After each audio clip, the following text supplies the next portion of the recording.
আমি আশা করেছিলাম মাননীয় স্বরাষ্ট্রমন্ত্রী আজকে এখানে উপস্থিত থাকবেন, কিন্তু সামনে তাকিয়ে দেখলাম মাননীয় স্বরাষ্ট্রমন্ত্রীর আসনটি খালি। কেন যেন অপ্রিয় বিষয়গুলো আমার ভাগেই আসে।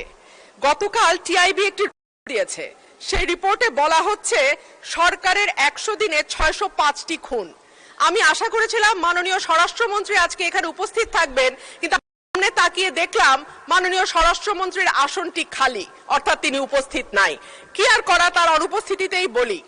সরকারের প্রথম 100 দিনে দেশে অপহরণ সহ বিভিন্ন অপরাধে উদ্বেগজনক হারে ঘটেছে বলে দাবি করছে ট্রান্সপারেন্সি ইন্টারন্যাশনাল বাংলাদেশ।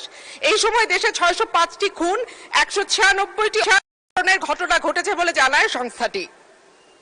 প্রতিবেদনে দেয়া পরিসংখ্যানে দেখা যায় মার্চ ও এপ্রিল মাসে মোট 605টি খুন, 294টি 90টি ডাকাতি, 196টি অপহরণের ঘটনা ঘটেছে।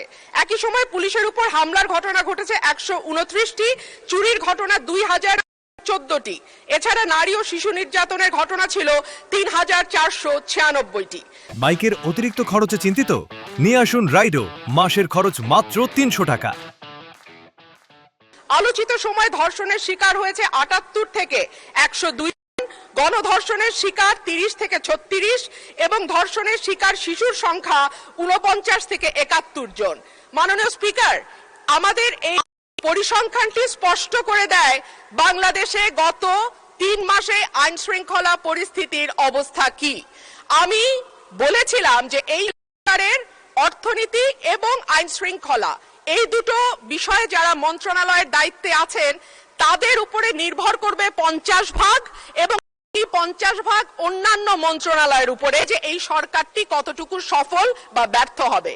আজকে মাননীয় স্বরাষ্ট্রমন্ত্রী সংসদে উপস্থিত থাকলে আমার সহজ হতো আরো স্পষ্ট করে বলা যে এই সরকারের সফলতার 50 ভাগ দায় অর্থ এবং স্বরাষ্ট্রমন্ত্রীর উপর নির্ভর করে।